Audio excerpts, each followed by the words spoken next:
Hello दोस्तों, मेरा नाम है मोहम्मद सैल और आज का टॉपिक है आपके दिमाग में क्या चीज़ भरा हुआ है जिसको आप समझ नहीं पा रहे हैं। ऊपर वाले ने, गॉड ने आपको इस हिसाब से बनाकर भेजा है जो कि आप उसका उपयोग नहीं कर पा रहे हैं। तो आप कैसे समझें कि आपके दिमाग में क्या है।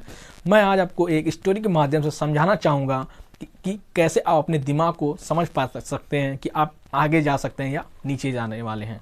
तो बिना टाइम वेस्ट किए मैं इस वीडियो को स्टार्ट करता हूँ। तो एक बार 4 दोस्त थे जो कि 3 दोस्त बिछड़ गए थे और एक दोस्त अचानक, नहीं कह सकते, कुछ साल बाद वो बहुत ही मेहनत करके बहुत ही ग्रो हुआ, अपने लाइफ में नेक्स्ट लेवल ऑफ ग्रोथ पा लिया। तो आप लोग सोच रहे होंगे वो कैसे इस हिसाब में और इस मुकाम पे पहुंचा हुआ था। तो बिना टाइम वेस्ट किए मैं इसको बताना चाहता हूं कि जो 3 दोस्त थे अचानक उस दोस्त से मिले जो चौथा वाला दोस्त अमीर हो गया था। उससे पूछे, भाई तूने ऐसा क्या किया जो तू अमीर हो गया? तो उसने बताया, भाई मैंने कुछ नहीं किया जिससे मैं अमीर हो गया, बस मैं अपने दिमाग का इस्तेमाल किया, जो मेरे दिमाग में था मैं अपने दिमाग को लेकर उस मुकाम पर पहुंचा।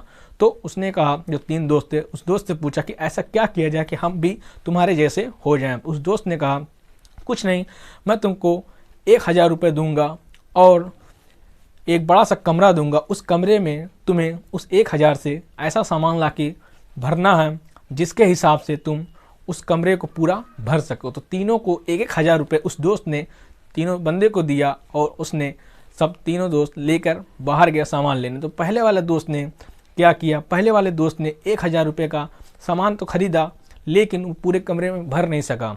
ठीक, दूसरे वाले दोस्त ने क्या किया, दूसरे वाले दोस्त ने 1000 रुपये का कूड़ा लेकर आया, फिर उसे भी पूरे कमरे में भर नहीं पाया। तीसरे वाले दोस्त ने क्या किया, 1000 रुपये का परफ्यूम लेकर आया, ठीक, और पूरे कमरे में उसको स्प्रे कर दिया और पूरे कमरे में वो भर गया। उसके बाद जब जो चौथा वाला दोस्त अमीर जो था वो कमरे में आया, तीनों कमरे में अलग अलग पहुंचा। जो स्प्रे वाले का था उसको लास्ट में देखा, पहले जो वाला था जो 1000 रुपये का सामान लेकर आया था वो कुछ अच्छा सामान लेकर आया था बट वो पूरे कमरे को भर नहीं सका। उसके बाद जो दूसरा वाला था जो कूड़ा लेकर आया था, उसके कमरे में जाने से पहले ही उसको बदबू आने लगी। उसके बाद जो तीसरा वाला था, यानी दूसरे वाले कमरे में गया था बट वो पूरा भरा नहीं था। उसके बाद जो तीसरा वाला था उसके कमरे में गया, उसने देखा कि 1000 रुपये से पूरे कमरे को उसने भर दिया। तो इस कहानी से हमको क्या सीख मिलती है? इस कहानी से हमें ये सीख मिलती है कि हमारा दिमाग भी औरों जैसा होता है, हमारे दिमाग में सब चीज़ औरों जैसा ही होता है। तो हम अपने दिमाग को किस तरह यूज़ कर रहे हैं, अपने दिमाग को किस तरह हम डेवलप कर रहे हैं। क्या हमारे दिमाग में कूड़ा भरा हुआ है? क्या हम उतना इस्तेमाल कर पा रहे हैं? क्या हमारे दिमाग में एक सीमित ही आकांक्षा, जो कह सकते हैं कि हमारे दिमाग में एक सीमित ही पोटेंशियल पावर है जिसका हम कम यूज़ कर सकते हैं या कम यूज़ करते हैं, या हमारे दिमाग में ऐसी चीज़ है जिसका हम पूरा उपयोग नहीं कर सकते? तो ये आपको देखना पड़ेगा। ऐसा आपके दिमाग में भी है। जब तक आप समझेंगे नहीं, अपने दिमाग को आप पूरा यूज़ कीजिए, जितना हो सके उतना यूज़ कीजिए।